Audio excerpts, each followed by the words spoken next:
one can do it better. No one can do it better. No one can do it better. Imperial, the poet.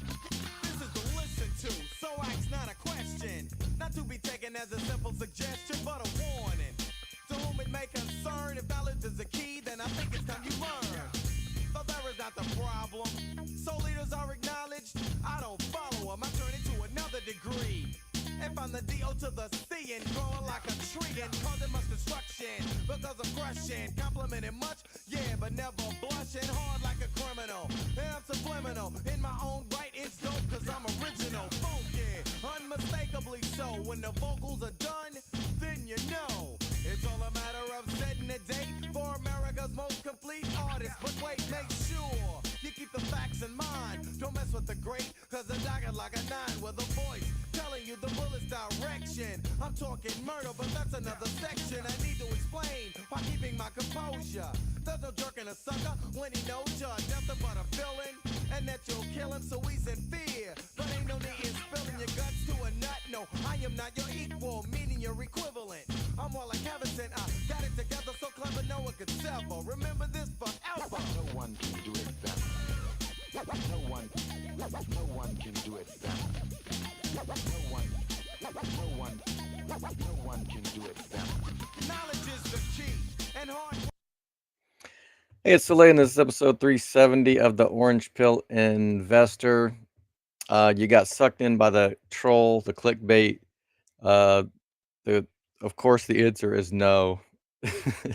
You're not going to do it better. But let's take a look and see if we can figure out what he was doing, and are there some ways that mere mortals can approximate the way that he traded this, I mean, pretty close to flawlessly.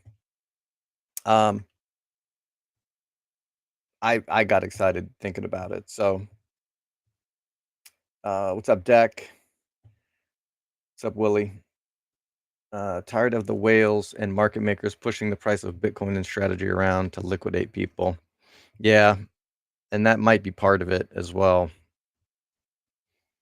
You kind of just have to assume that they're lurking in the shadows, waiting to take advantage of anyone who is asleep at the wheel. All right, so what did he do? He was, we'll call him responsibly, irresponsibly long, because he's got had a bunch of shares, and he wanted to use some leverage to try to get more shares. He had some in the money options in January that he wanted to exercise, and you can't exercise options without money. So one way to do that would be to just say, okay, I have 10. Let's get rid of the chats. And let's get rid of me. If you've got 10 in the money calls and it's going to cost you, you might actually have to sell off, 3 to 7 of them to exercise 3 to 5 or whatever the ratio is. Depends on how much profit you're going to take. That's one way to do it, and that's just kind of like there's no strategy in that. But is there a way to not exactly necessarily time the top, like literally on, was it November 20th or 22nd that we had the top? 20th, right? Yeah. So you might not be able to time this exactly, but the implied vol chart, at least for an option holder, and that's what we're talking about. So we're already kind of assuming that you own some long calls. And they don't have to be in the money. They can just be in profit. If you bought long calls back in the bottom of the bear market of 2024, okay, those are probably in the money. and you're good to go. That can be your plan. However, if you bought long calls anywhere in late 2023 or, January, February of 2024, then you are in serious profit even though you might not even be in the money. And that's my philosophy with these 1080s that I've been loading up on. The Junes and Julys might be fuxered, but the September, December, January 2026 ones, there's still a chance for those, but you don't have to exit a trade in, you don't have to wait for them to become in the money to be able to exit that trade at a profit. So I can't imagine that I will have very many 1080s left if we actually get to 1080 in price. Let's just take a look.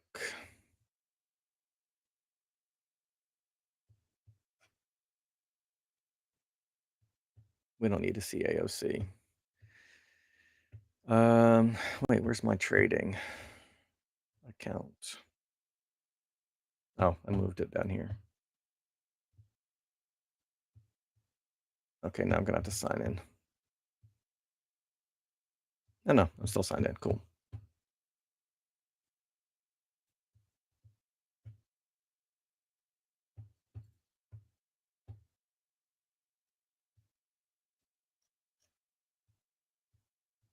Yeah, select September's.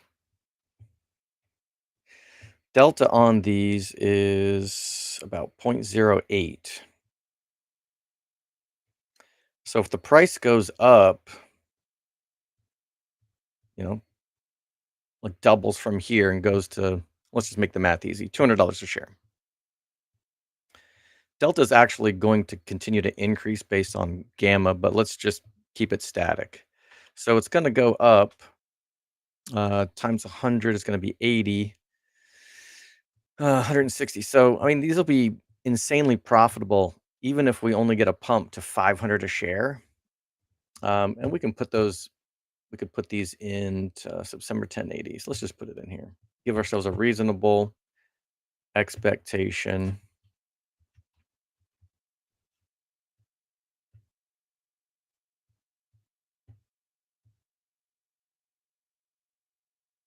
September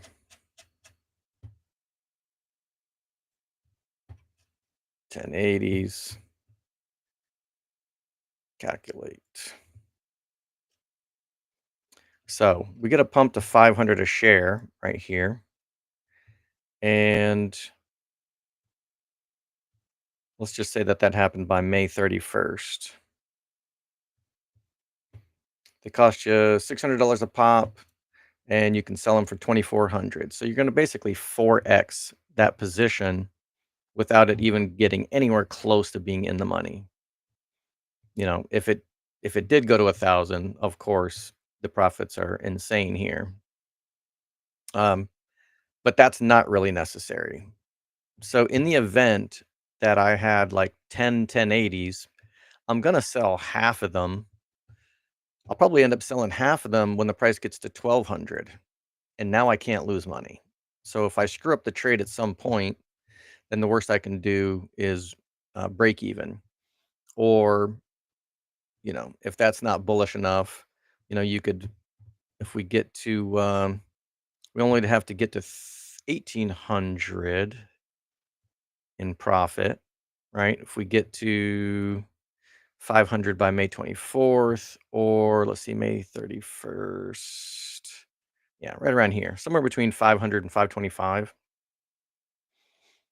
You could sell half of them for a 3x profit, and now you at least book some kind of profit. So then, even if the price just dipped and you lost the money on the rest of your positions, you'd still have a little bit of profit, and you wouldn't have completely struck out like I did on a lot of my long calls that I held through November. So if you're early enough in the cycle, you might be able to let your deep out of the monies go in the money.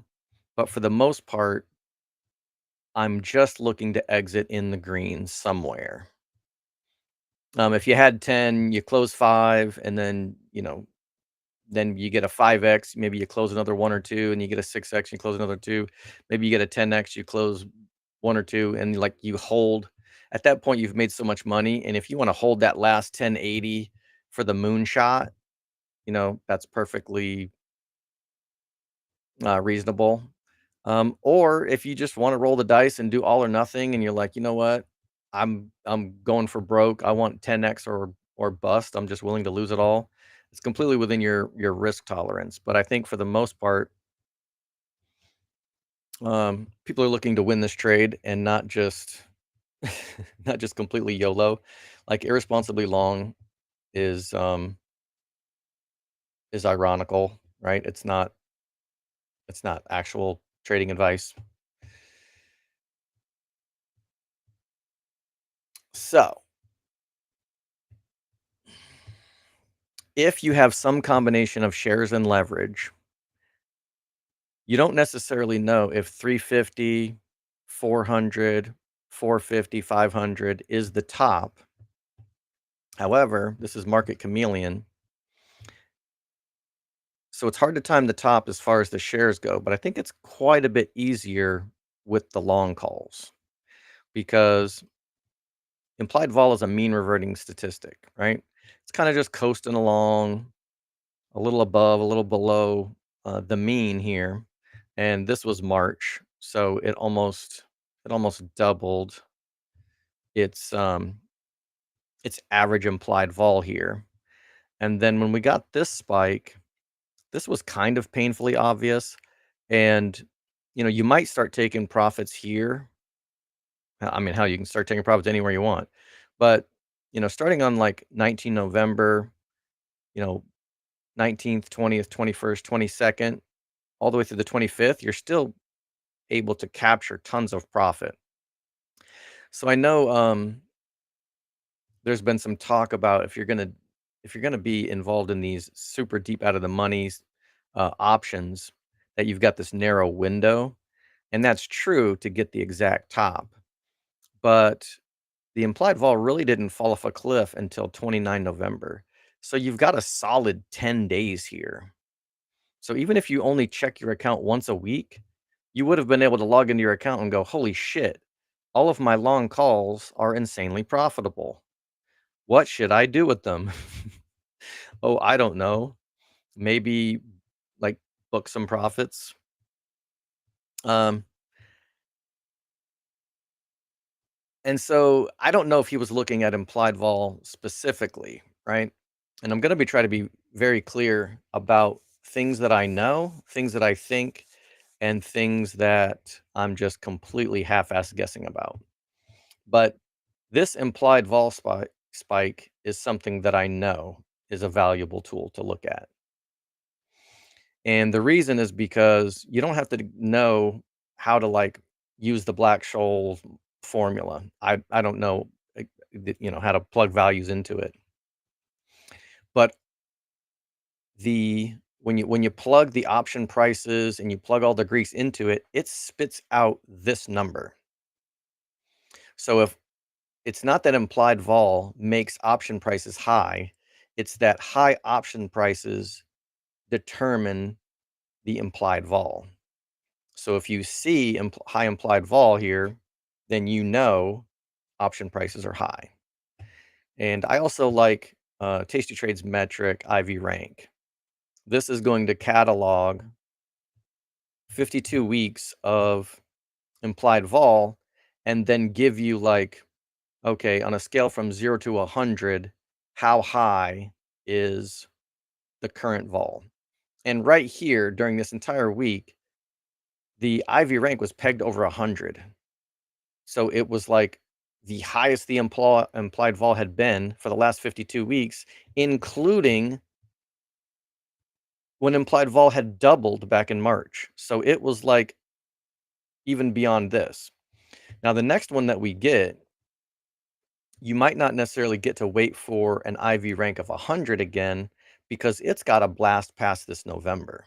Now it could. If we get if we get IV ranks of 100 again, then it's gonna even be higher than this.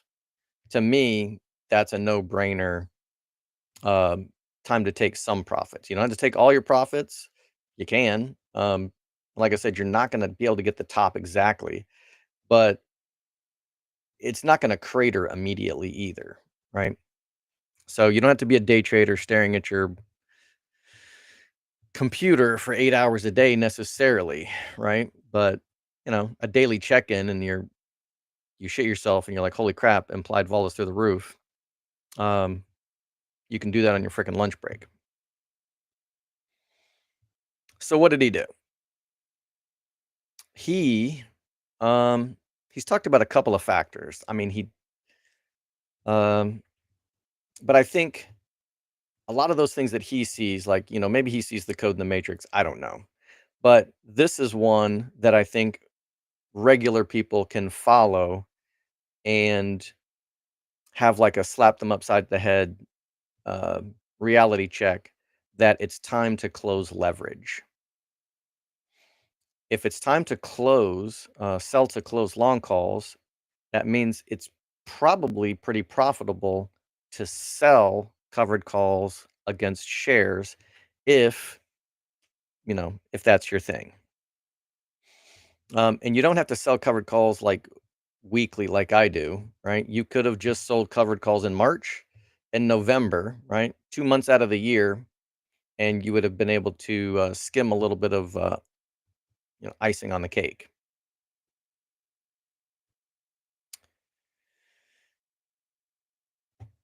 So then, what did he do? He called 84K Bitcoin.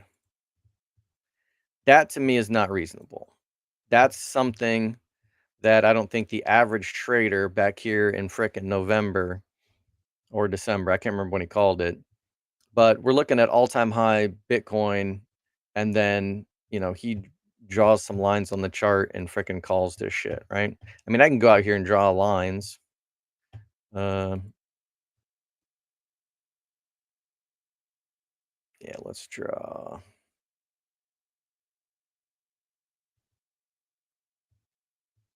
Is that the one that I wanted? Oh, no. No, I can draw lines. But it doesn't mean that I know what the frickin' lines do.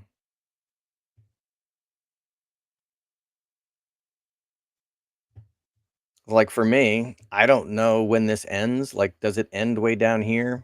So, for somehow, back here, he called this.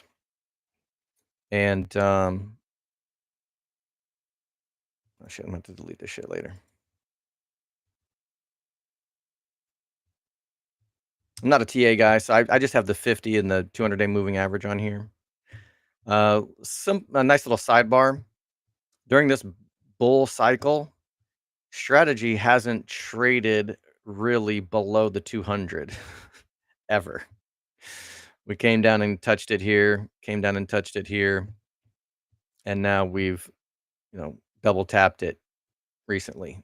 Does that mean that we can't trade below it and go down to 200? No, but this is kind of comforting that at least in a bull market, we've been able to cling to the top of the 200-day moving average.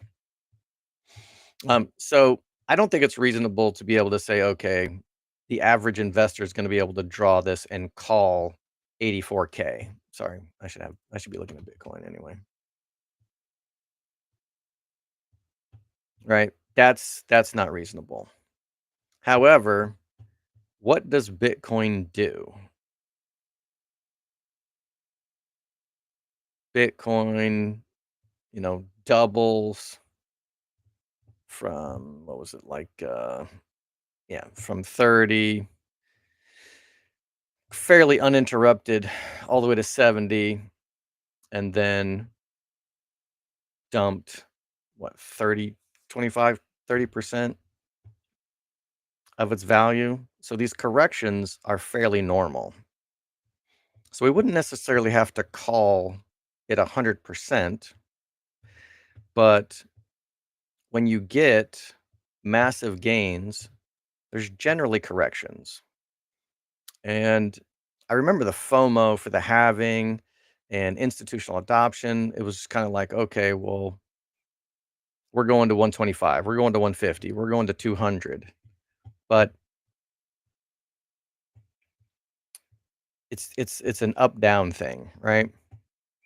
And so even more for strategy, what does strategy do?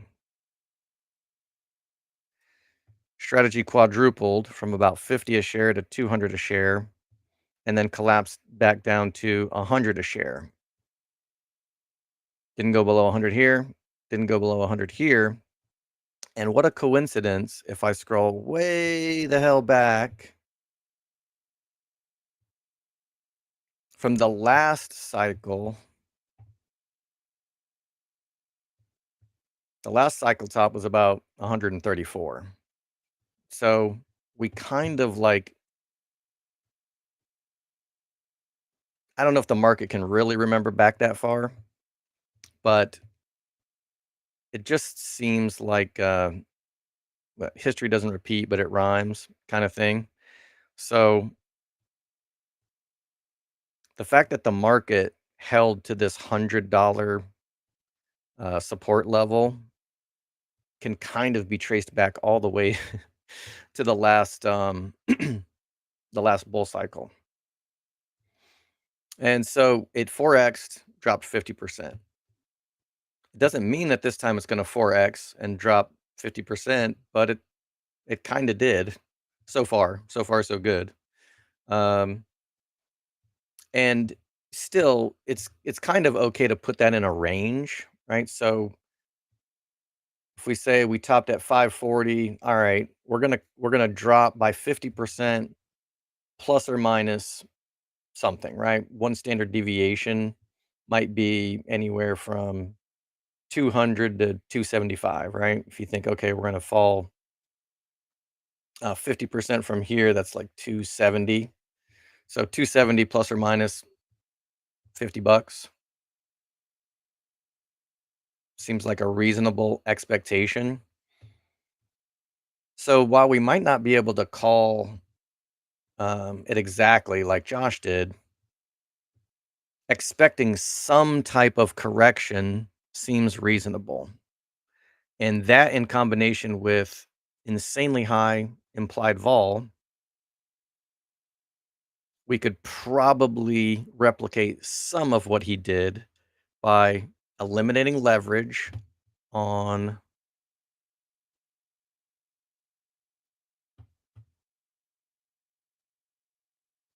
this signal and selling covered calls, which he did. Now, the part that we probably wouldn't be able to do necessarily is do it as aggressively as he did. He caught wind of a couple of things that he thought were bearish. He didn't like the Q4 earnings. He was kind of underwhelmed, which after the Q3 earnings, which I thought was amazing, it was going to be hard to follow that up anyway because they had already announced the 21-21 plan and they were blasting through the ATM and all of that stuff. So for Q4, they did the name change. They came out with all the dashboard, and so there were definitely some cool things to talk about. But it wasn't as like, holy shit, we're announcing 42 billion of Bitcoin buying in the future. They didn't come out with an 84 billion plan, right? Like, oh, our 21-21 was so good, we're replacing it with the 42-42.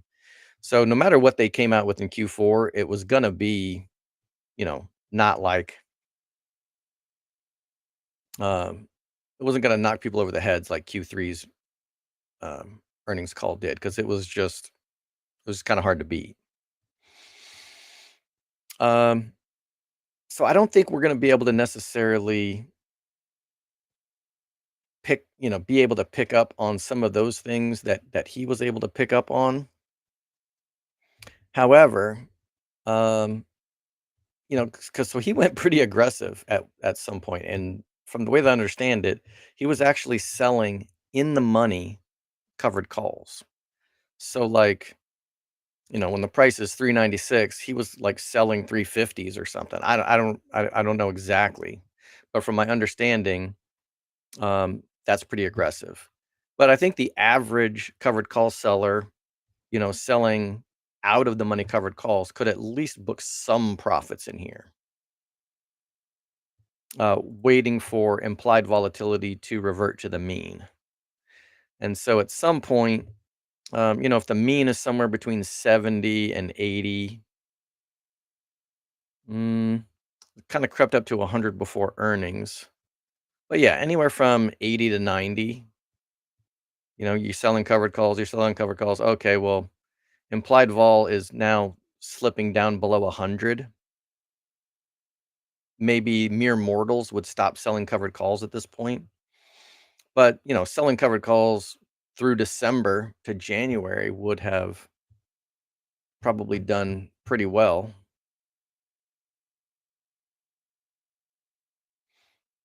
But he continued to do it because he made this prediction. So he was able to sell covered calls all the way from November to, basically March. He's got the Pi Day Ides of March as his, uh, goal to cover all of his shorts by. So that's what a super trader is going to do. But for the rest of us, you know, selling covered calls December and January. If you're adventurous, maybe into February makes sense. But he caught all of this. But the rest of us might only be able to catch this amount, and that's completely fine. The other way that he shorted, from my understanding, and just let's talk about shorting. Shorting is an advanced strategy, right?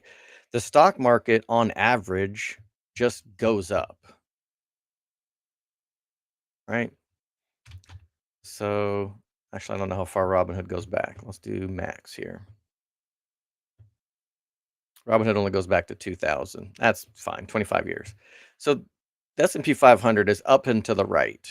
So if you're going to go against this trend, that's an advanced strategy. You should know what the hell you're doing, because 99% of the time you're going to be wrong unless you're competent. So there's traditional, shorting shares, which would be borrowing them, hoping you can buy them back at a cheaper price later. There's all kinds of, I've never done that.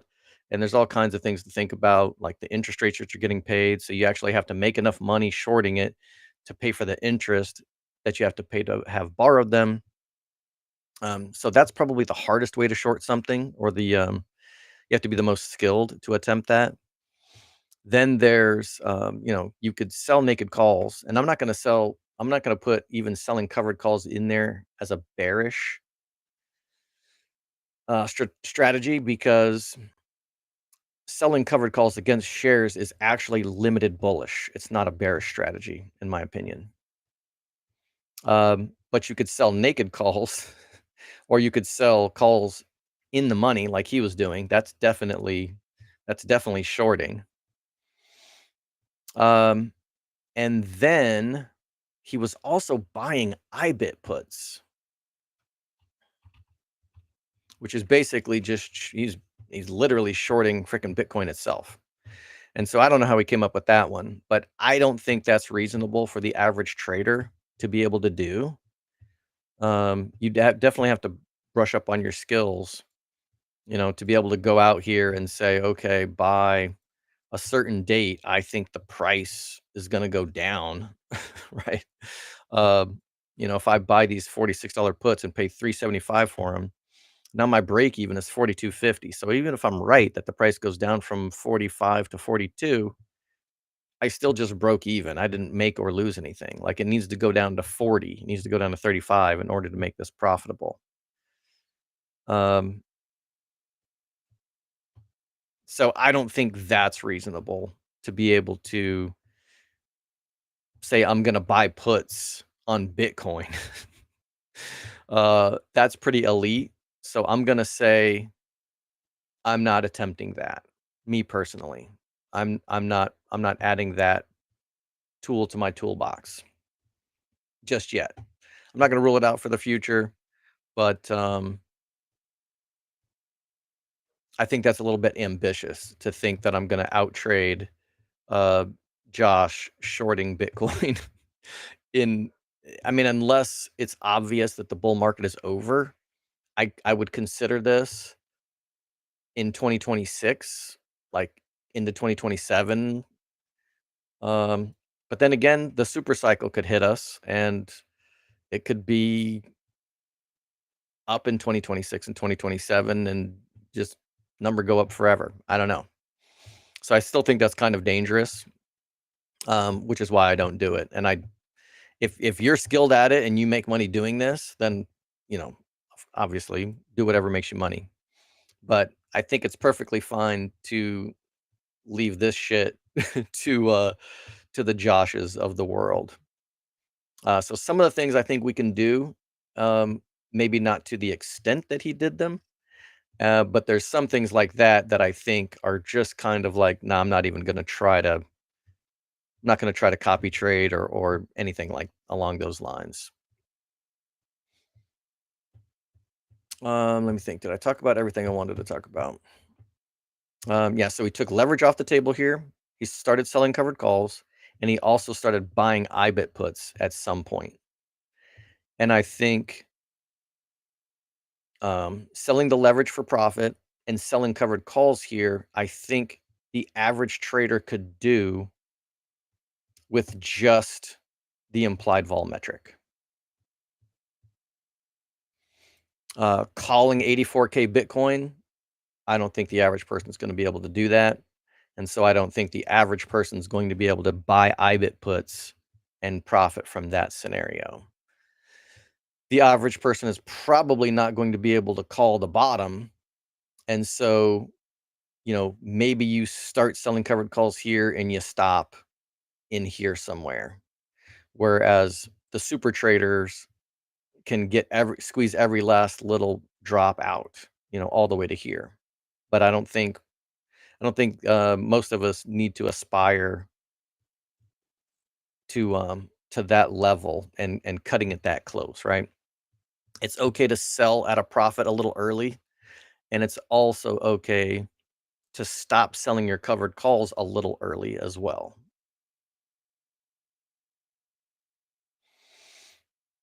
Yeah, I think that's most of the actions that he took, right? He had shares, he had leverage. He closed his leverage positions, started selling covered calls at a high implied vol. He started shorting Bitcoin uh, by buying IBIT puts, and I think it's probably reasonable. You know, you don't have to be like Michael Jordan, but you know, even if you're even if you made the team and you're riding the bench, you're still a pro. And so I think that's fine. I think those are all reasonable goals. Um, Definitely all credit where it's due to Josh, but don't don't let we like to it's all fun and games to joke like always from the future and blah blah blah. But if you believe that too much, instead of just having fun with it, then you might not look at some of these things that most of us could actually be capable of if we're just paying attention and thinking, right? So don't sell yourself short. Uh, you might not be able to fricking dunk from the free throw line, but you should be able to at least make a few layups, right? So hopefully that helps. Let's take a look at the chats and see if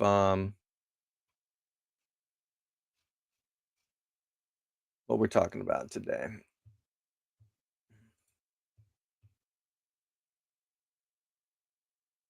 Yeah, yeah, exactly. How did you know?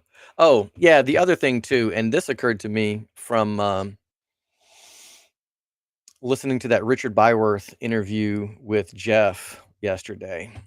And when all of the convertible bonds were just so deep in the money here, they needed the price to collapse so that, because they started taking short positions here. So if the people with all the big money are shorting, um, you can decide for yourself if you think that they're legit moving the market and manipulating the market or not. But the big money tends to get their way. So when they want the price to go down, they generally it goes down. Now, I do think that we still have a chance to you know, the shorts could get bent over in a nice short squeeze, a GameStop-esque short squeeze, and maybe they don't get their way when they want to, but eventually, I mean, if they short it long enough, they'll gonna eventually be right, right? It just can't be number go up forever. So it helps to have some of these big players in the back of your mind, like who else is in the game that's bigger than me? And if they want the price to go down because, you know, um, they're not really making much money off the spot price change because they're fully hedged, but now they need the price to go down so that they can close their short positions for a profit and load up long again, right? If you think about what those, you know, the um the big money is doing, um, that might be able to help you just stop the FOMO and take profits in here, right? Anywhere between frickin' November 10th and December 17th. There's a whole month here. If you bought long calls anywhere in this 6-month period that expire out here anywhere, then you were probably very profitable this entire month. I think it's kind of, you should only get burned by this once before realizing that it's not this narrow window, right? And when there's billions of dollars of freaking arb traders out there that want the price to go down, they might just get their way. That's the last thing that I think I wanted to talk about um, when analyzing what happened in November. What's up, Hash? Happy day before Pi Day. Yeah, I'm gonna try to prepare. Um, I'm gonna make some trades and readjust the entire portfolio. I'm gonna make some assumptions that the Pi Day thing works. I'm not gonna completely like sell out on it. Um, but yeah, today is like Pi Day prep day. we will we will get on Monday we will get tired of winning. I damn sure hope you're right. Let's see, Deck. Have you estimated how many shares of strategy you would have now if after the IV collapsed at the end of November you had used your premium to just buy shares and not options? Yeah. So I would have at 400 a share.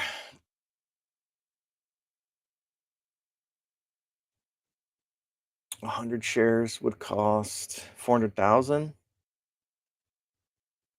Probably would have ended up somewhere between 3 and 4,000 shares.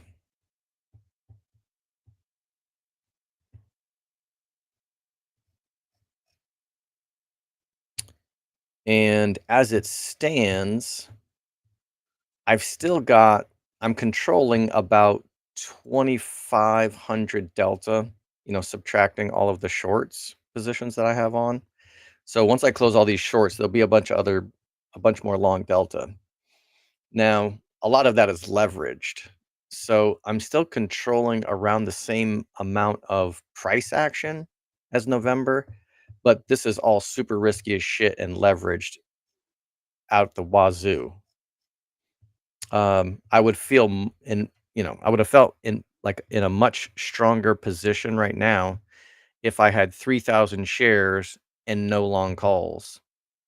And then I'd be like, okay, going into Pi Day, I could go ahead and sell 1,500 of those shares and load up on leverage.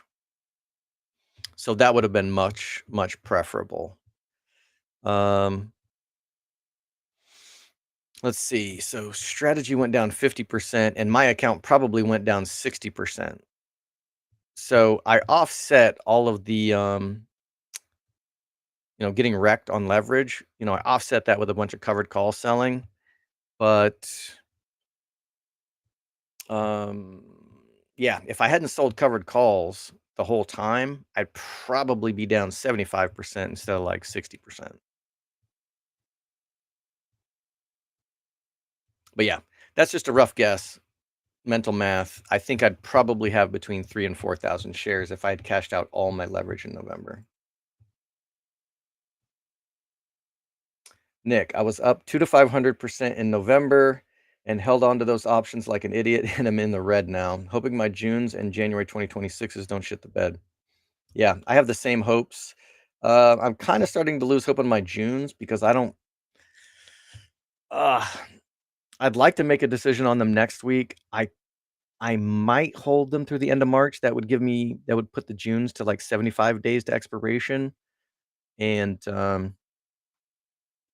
so I might hold those until the last minute, but I don't like holding anything under 90 if I can help it.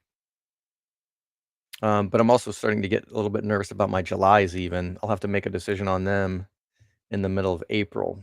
So hopefully we'll see some fireworks, but I'm not worried about my Januaries really at all, aside from nuclear winter. Rodney, if 1080s give me the best delta per dollar, does zero put give me the opposite in the bear market? Yes. Yeah. Yeah. Good point. Um,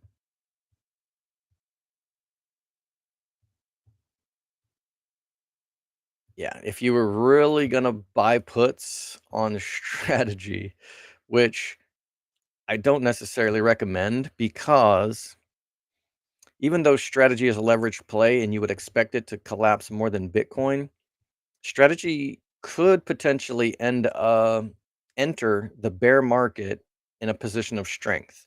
They might have the majority of their convertible bonds closed out. They could be very unencumbered with debt, and so when they're at their was it the is it the leverage ratio? I might be using the wrong word, but they try to keep their leverage target between 20 and 30%. And in November, their ATM sales drove that down to like 7%, 10%, something like that. And so when Bitcoin crashed 30%, if strategy was levered up to the point where they were like a trading like an MSTU or an MSTX, we could have seen 150, 175 strategy prices, but they had delevered. So if they delever before 2026, they might not collapse more than Bitcoin. And if they keep some uh, some tools and some ammo at their disposal, right? They got $20 billion worth of strike ATM they can use. They can they can still do convertible bonds and whatnot during the bear market. And I'm not saying that strategy can save Bitcoin from the normal 75% drawdowns that it normally has, but they've got some wiggle room to do different things. And Tim even said on the call last night, he asked Fong about whether strategy would consider buying back shares. And so if strategy's share price craters 50% in the bear market, they could potentially sell strike at the money, or excuse me, at the market, and buy back the common shares, which would be insanely bullish. Um, so I don't know what kind of effects those would have during a Bitcoin bear market. But if I was going to short Bitcoin, assuming that the 4-year cycle continues, I'd probably buy them in IBIT. kind of like the way that Josh did it during this correction. But let's just say that I was bearish into 2027. Yeah, you're going to pay way more for like the 260 strikes. You can get 0.23 delta here, but you're going to pay 11,000 for it. It's going to be the same thing in reverse, right? You can't go below the 50s, but you can get 0.02 delta, but it's only going to cost you $900. And I don't know what that, let me see. So 10 times, 10 times 0.02 would get you to 20 delta, right? And you could get that for 8,000 instead of 11,000. So I think it's probably the same thing, just backwards. But I can't imagine myself buying puts in strategy. I mean, I could eat my words later, but I think it would be very difficult to bring myself to buy puts on strategy in any environment. I mean, maybe if we saw a death cross, I suppose. Let's see, when was the bear market? So 2021 to 2022, we got a death cross here in January of 2022. And then the price of strategy went from 60 and bottomed out at 13. Pre-split numbers. Or, I'm sorry, post-split adjusted. So, I mean, I guess those puts might have worked out. Probably would have worked out during this giant, this was a pretty rapid crash. So November to January. You might be able to cash out here or cash out here, I suppose. I just think it's kind of dicey.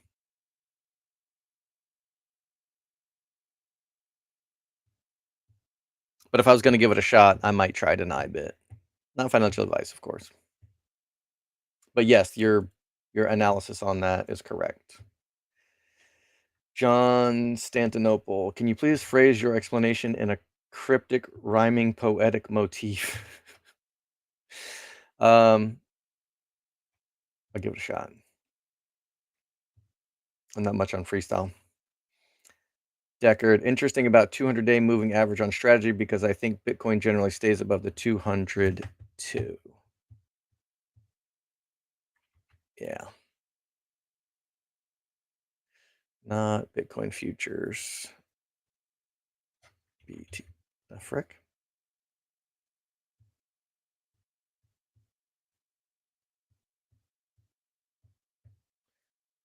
TCA is probably only going to go back until they started offering Bitcoin. But yeah, they dipped below it in April through September. So all of that chop, I'm sorry, no. The 200 is the white. So June to September, we traded below the 200 and like briefly in 2023. So I guess this is kind of like when we started to ramp up getting ready for 2024. So it looks like this was the bottom of the bear market. Yeah, 16,000. Trading above, dipped below the 200 slightly. And then, yeah, we've been above the 200, except during the 6-7 months of chop. Actually, it's only 3 months of chop in 2024. So hopefully this little dip below the 200 will be over soon.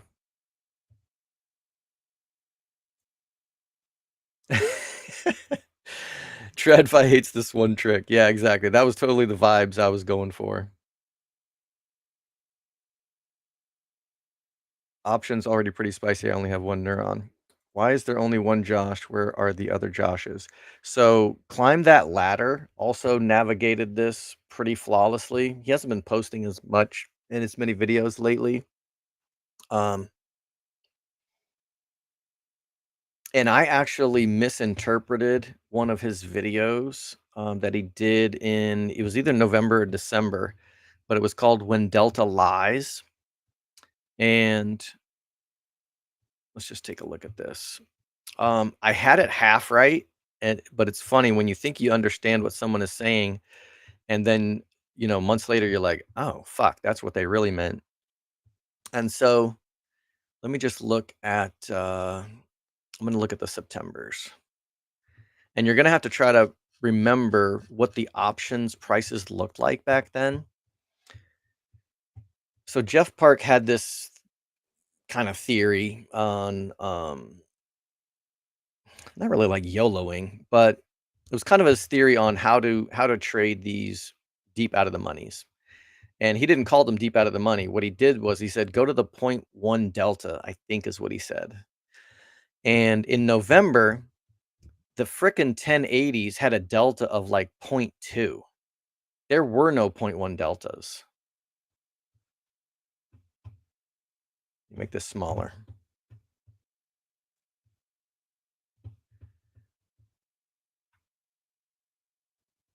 And that's because implied vol was so high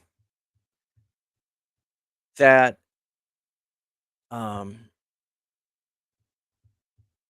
delta was just like through the roof. The deepest out of the money calls were like 0.2, 0.3 delta. And you couldn't even get them. All right, so I got on my tangent. So Jeff Park's thing was like, okay, buy the 0.1 deltas.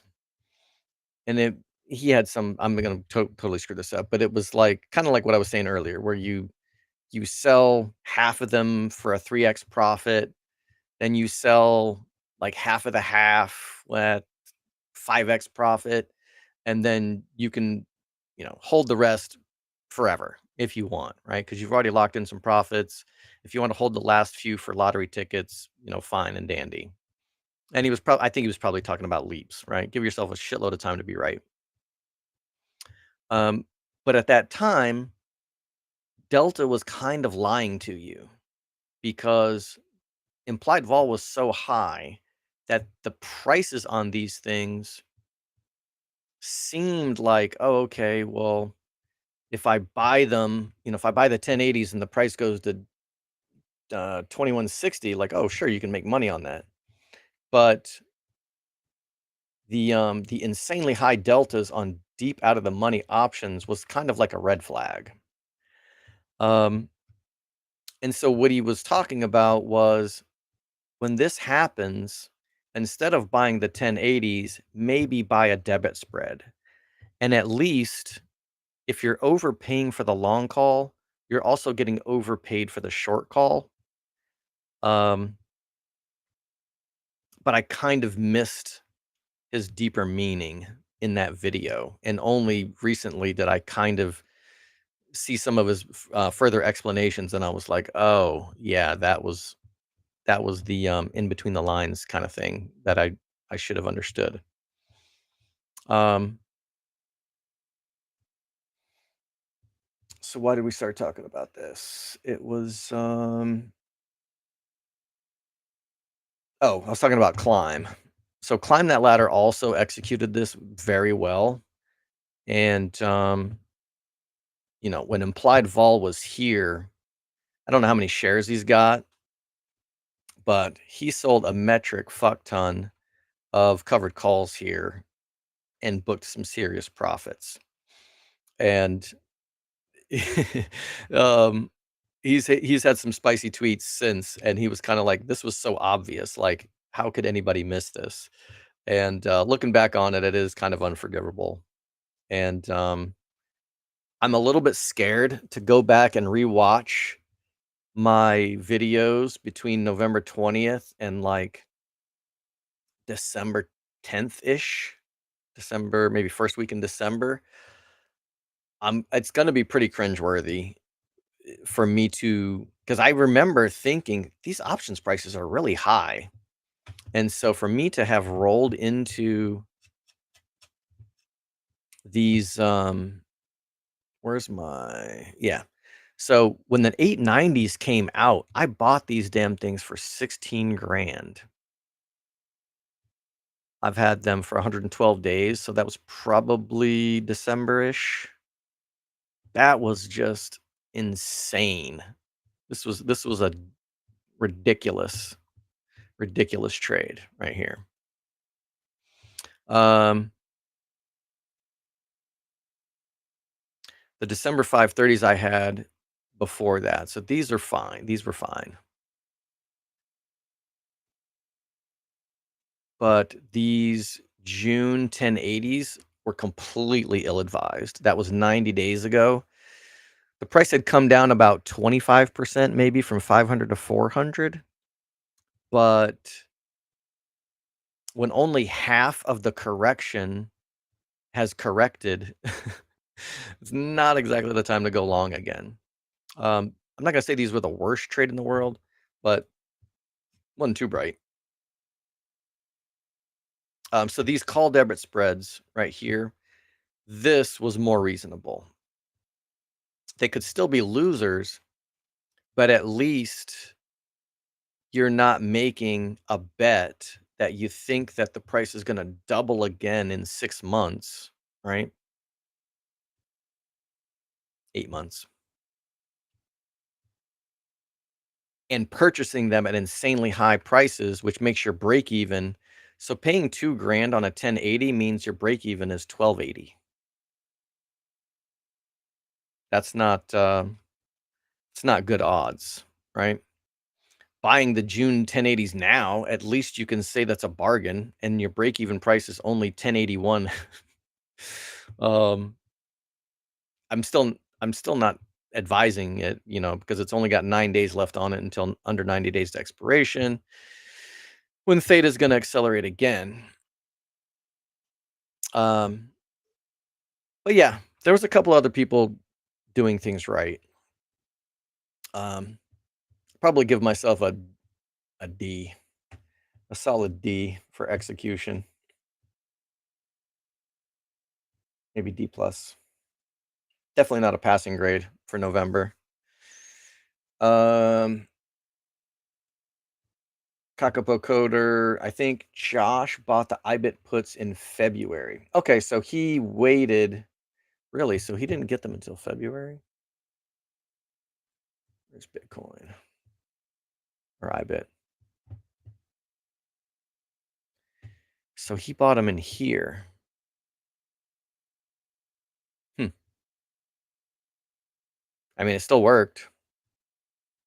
But I don't know what about February would have fed him that signal. Somewhere in between Bitcoin at 100. Yeah. Maybe he could just read the writing on the wall, like, look, we topped. I don't know, we got a double top maybe. Like I said, I don't do technical analysis, but if you can call this a double top, right? 106 didn't hold. Maybe he was like, fuck it, we're going down. Maybe this is when he locked in on the flannel channel. I don't know. That's all me guessing. So that's just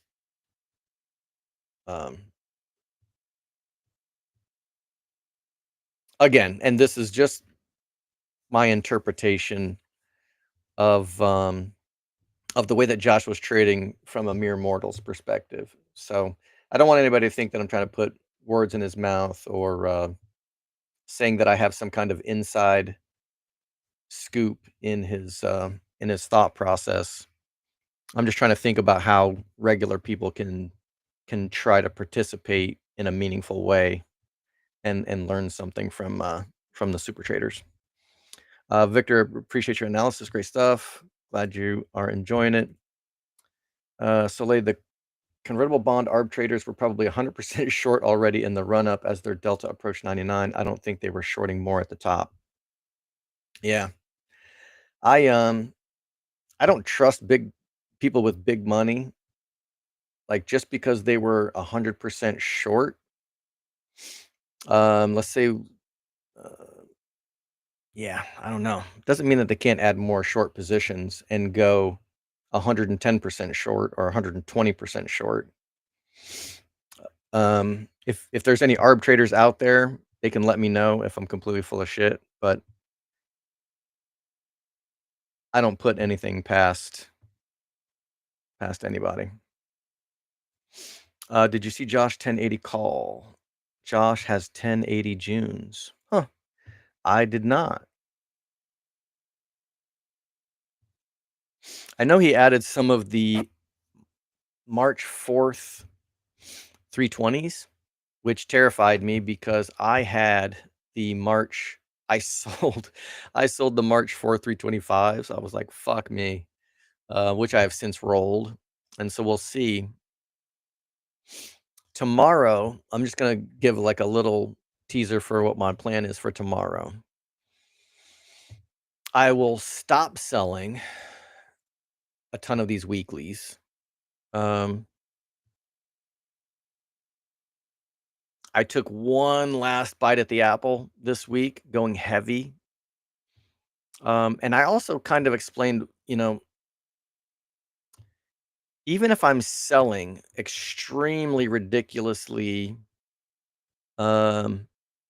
dangerous at the money covered calls, if I plow all of that premium into more long calls, my upside is actually probably only limited by half, right? So if I'm wrong, it's not like I'm losing all of my upside.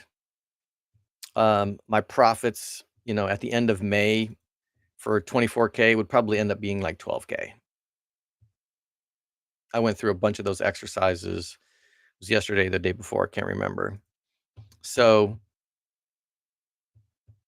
it also matters what you do with the premium when you short, right? If you just need the money to go pay your bills, yeah, you're sacrificing all the upside and you're going to be screwed if strategy goes to 400 a share.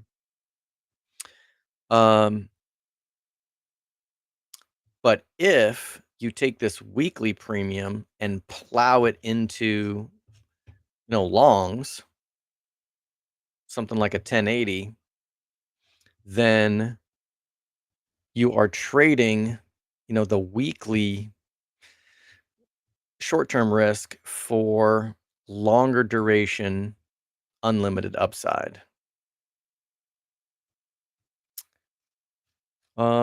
Is this a good time to talk about? Yeah, let's do that. I'm going to talk about what I think is the optimal trading strategy. Obviously,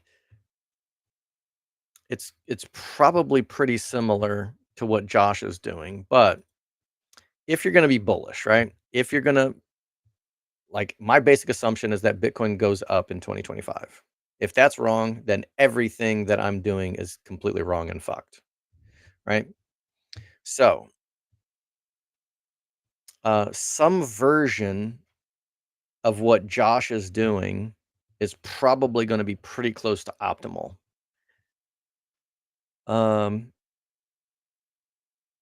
The only way to beat probably what he has done would be if somehow on the week of November 20th, if you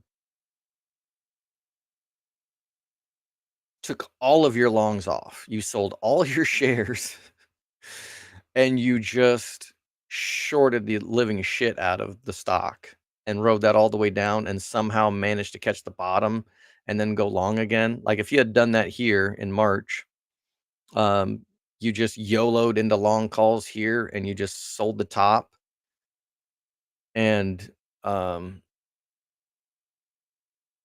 shorted it and then went completely long and then shorted it and went long and then shorted it and went long. Like that's the only way to really out trade and just perfect it, I suppose. But that's completely unreasonable. I think. So what are the bullish strategies? There's buy shares and do nothing. There's um, maybe trying to rebalance. If your account doubles, then maybe you sell some shares and then maybe you buy some on a dip. You could try to play that game. You could sell covered calls only in implied vol, high implied vol environments. That would probably do a little bit better than holding the shares and doing nothing. So that might slightly improve that a little bit. There's going to be just buying long calls, and you can buy them slightly out of the money and try to capture, the majority of the gamma acceleration curve that's kind of around at the money. That would be fine. Grain has highlighted that recently, and then I think Anea has done some videos comparing those to the deep out of the money calls. If you can capture this big move, then the deep out of the monies, I think, are going to be the most profit at that moment. So if you can exit, if you can enter long, deep out of the money long calls cheap and exit anywhere up here, that's probably going to do very well. And then if you can maybe convert those to shares and sell covered calls on the way down, that would probably improve your chances a little bit. So any bullish strategy is probably going to print money. It's just that some of them are going to print more and some of them are going to print less. I know some people really love MSTY, and maybe I don't have a whole lot of credibility right now because they're currently kicking the shit out of me, but I'm not bullish on MSTY as being like the optimal strategy, because there's no way that MSTY captured all of this upside during this 4x move. So every single one of MSTY's shareholders in November missed out on like half of this. Now, since November, MSTY was probably printing because all of their shorts printed money. But is that enough to make up for missing out on this upside move here? I sincerely doubt it. And, on top of that, you have to pay them a management fee for the privilege of handling your money for you. So that's already a drag on your returns. All things being equal, if you pay someone a management fee, it's going to be a drag on your returns.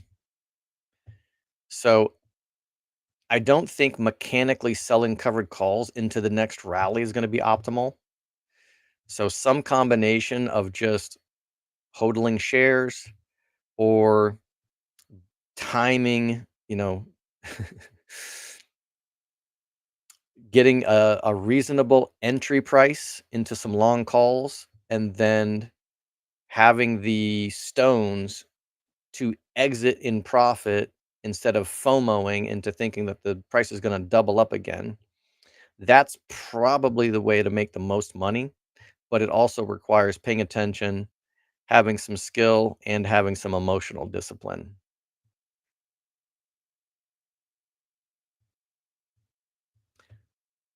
So this account, I'm probably going to adjust. I'm going to take off, or I won't put on any more. I'm going to close these out tomorrow, either for a profit or for a loss. And then some portion of these, not those, these covered calls will come off as well. So I've got 3 different types of poor man's covered calls. Luckily, these freaking 250s are finally in the money again. So these were hemorrhaging money pretty badly. These 300s are just completely wrecked. So I'm gonna have to think about that between today and tomorrow. I may be willing to let these run and then just cut my losses. Like if we're at 375 before April 17th, then I'll just close these two positions down, probably for a loss on both, to be completely honest. I can't imagine I'm going to make up the 2,500, 6,500. Yeah. The most I can make up, right? If the price goes above 375, the most I can make is the difference between the two strikes. So if I leave these as is, the most I can recover is 7,500. Actually, I might, yeah, actually, that would be fine because that would get me to 15 grand here, and I can make about $1,000 plus however much premium I've collected selling covered calls between now and then. So even if the price goes to 500 a share and I'm forced to close these positions out, I might be able to make a small profit here. And I may be fine with that. But I'm going to make a little bit of a play, and to a certain extent, I'm going to assume that this is the bottom and we're about to see some fireworks. So I probably won't sell. I was selling between 4 to 7 weeklies. Maybe I don't sell any.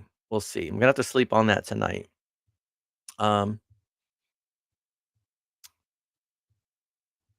These 200s are still pretty well in the money, and I don't mind closing these because there's not a lot of leverage here, really. A 0.78 delta can only go to 1. So gamma is pretty low here.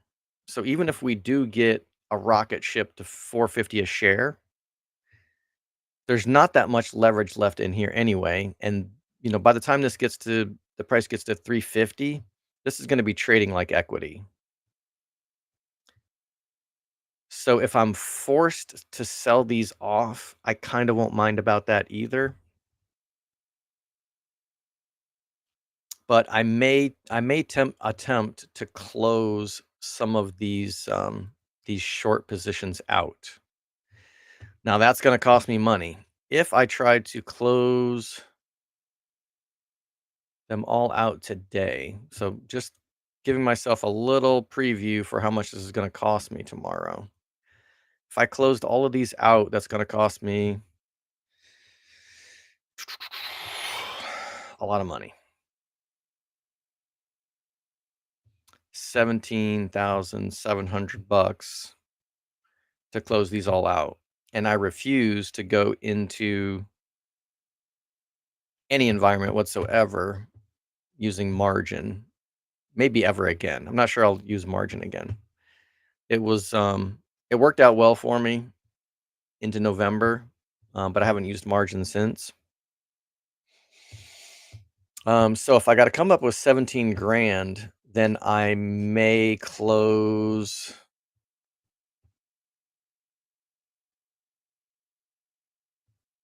a couple of these. I don't really need to close very many, probably just 2. And for the tiniest of little profits, right? Like my trade price is 11,100 and I can sell them for 11,006. So just scrape a little bit of profit off of these to make sure that I'm not using margin. So yeah, if I cover all of my shorts and peel off like 2 of these long calls, that would get me to making sure that I'm not using margin. And then I'm but I may not even close these. I may just let them ride. I've only had these on for 3 days. These are the March 4ths that I I rolled so that I wasn't bumping heads with Josh. And I may just let these go. So if I only cover these 10, what will that cost me? Oh, 8 grand. Yeah, so I can just, If I covered those, I could sell, I could close one of these and come up with that money. And then I would basically just be like long. I mean, I'm already long on top of freaking long on top of long. So even if I continued to sell covered calls, as long as I'm plowing all of that premium into more long calls, I I don't really think I would be limiting my upside all that much. But we'll see what happens. So I may be restructuring a good bit of these positions tomorrow.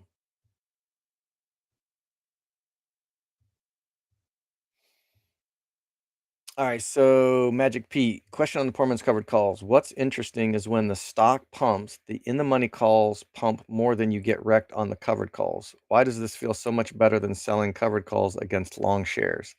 The reason it feels good is when you're in a bull market, because let's just look at the 200s. So instead of paying $27,000 for 100 shares, I can basically get two leaps for the same price, and then I can sell two covered calls against it, and generate twice as much premium. And then when the price does go up, like I was saying, this is the delta on this is quickly going to get to 0.85, 0.9. And at that point, it's kind of trading just like the shares, but for half the price. Um, if you have structured your poor man's covered call correctly, then the long call will appreciate more than the short gets wrecked, just like you said. Now, if I was selling the 300 strikes, that would be bad news. That might be cutting it close to the point where the long calls wouldn't keep up. And you can use the formula. I like this website right here. Short strike minus leap strike plus short call premium should be greater than the cost of the leaps. And you can also put it in here in options profit calculator. They've got a poor man's covered call spread. So you can put the in the money call that you're going to buy. You can put the short call that you want to sell. And when it generates the chart, it should have a ton of green up here. There shouldn't be any red, right? If your short strike is like the 350, you'll want to put the, make sure that the stock price goes up to like 1,000. And as long as you see green up here, you know that poor man's covered call is structured correctly. But if you see green up to like 500, 600, and then you start to see red, then you fucked up on your short strike. And the reason why poor man's covered calls don't feel good sometimes is, so I've told this story several times, and I must love uh, reliving the pain and suffering. But I started trading May 2020, and I was selling covered calls just straight up and selling cash secured puts. It's making a bunch of money, and Tesla was just printing, and I'm like, holy shit, this is fucking easy money here. And so I started doing the poor man's covered calls, and I was generating twice as much premium for the same amount of money, just the way that I described.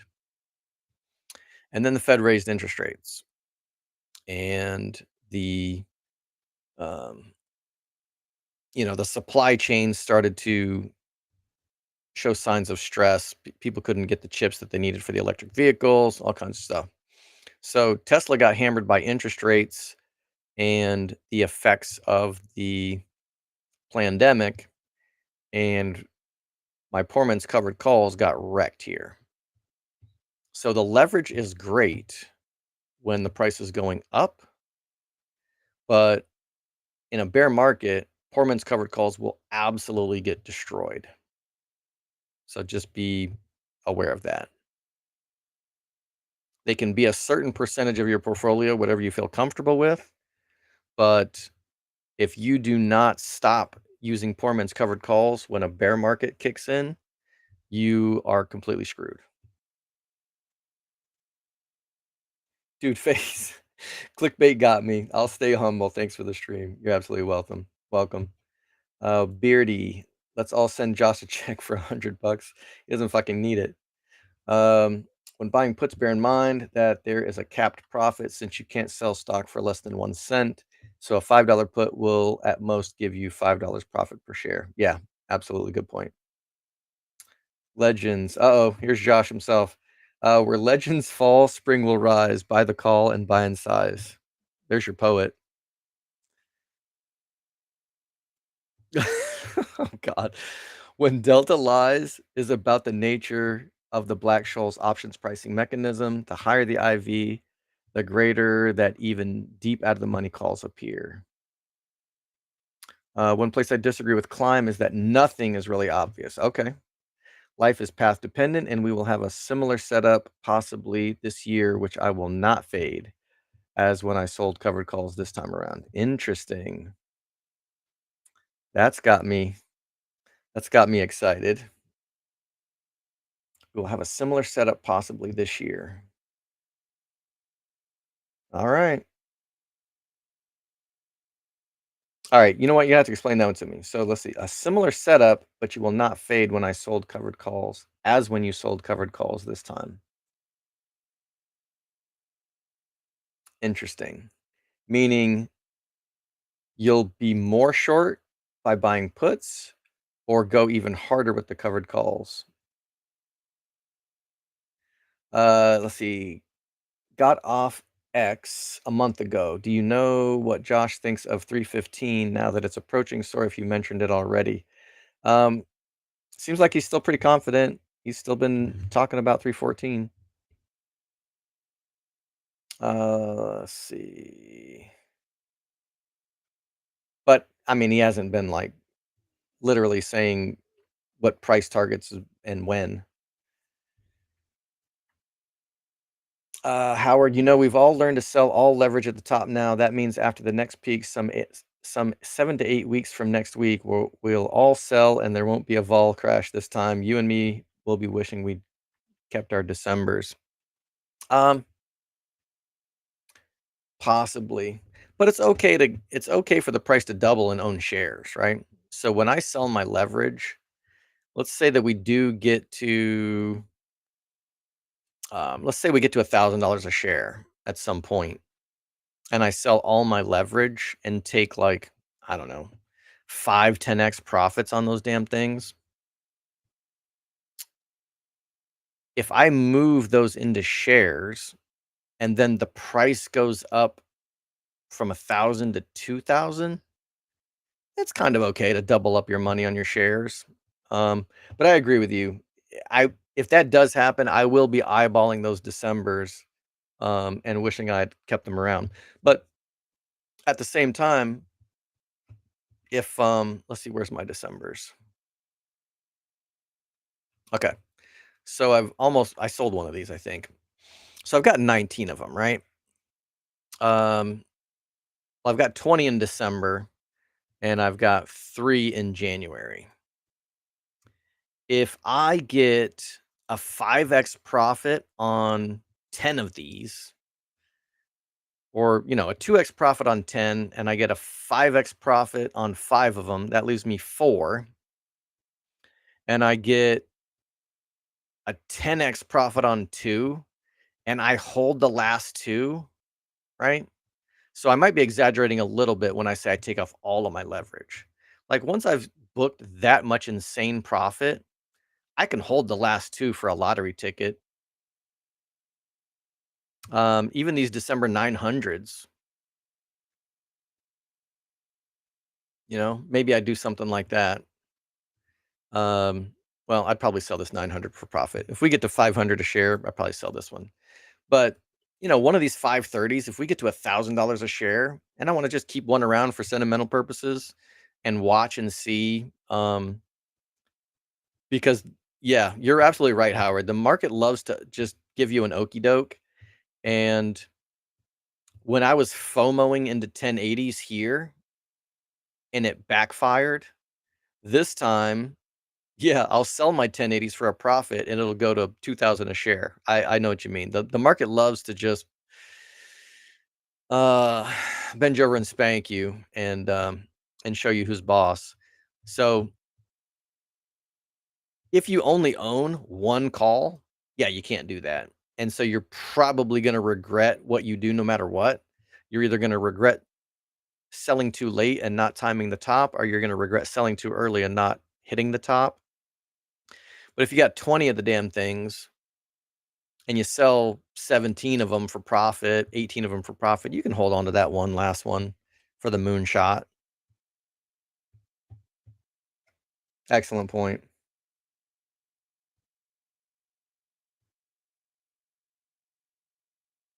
All right, so Josh said the puts all turned profit, but I could have bought them could have bought them later. Interesting. Bought them later. Maybe after IV had collapsed a little bit more. Just bought those today for solidarity. Oh, I love it. Let's see. Talking about Josh while Josh fills the chat is super funny. Yeah, I'm talking about him, but he's over actually like making trades instead of running his fucking mouth like I am. Let's see. Regarding your performance covered calls, given the time to expiration on a big pump, they will be worth more than what you paid, even if we haven't gotten to break even yet, given the theta adds to their value. Sell 2 of your 250 calls to pay off the closing. That allows you to tax harvest too. Not financial advice. Appreciate it. Do we see this retesting 236 again? I don't know, man.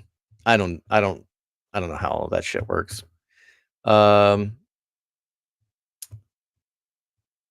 I'm all for number go up, but like if I just go in here and draw support and resistance, there's nothing but air between the current price and 72. So, I was back here in November, December, I was hoping that Josh was wrong that we were going to see 84. But now that we see 84, I'm hoping he's fucking right because I don't want to see 70 or 72.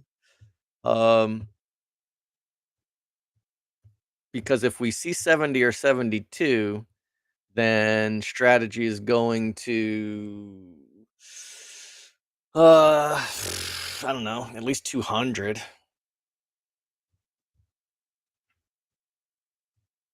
Strategies could easily go to 200 again, or really the top of the last pump was 200. Yeah.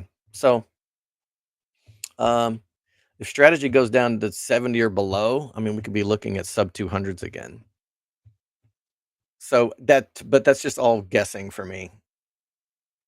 I don't actually have any like price targets. I don't do technical analysis. But this is bullish. Josh says I will be long. What else do I need to know? Let's see, Josh, how do you explain the detachment between strategy and Bitcoin today? Is it Sailor listening to you and buying some strategy, or is it something else? All right, so what has strategy done today? Strategy, okay, and Bitcoin.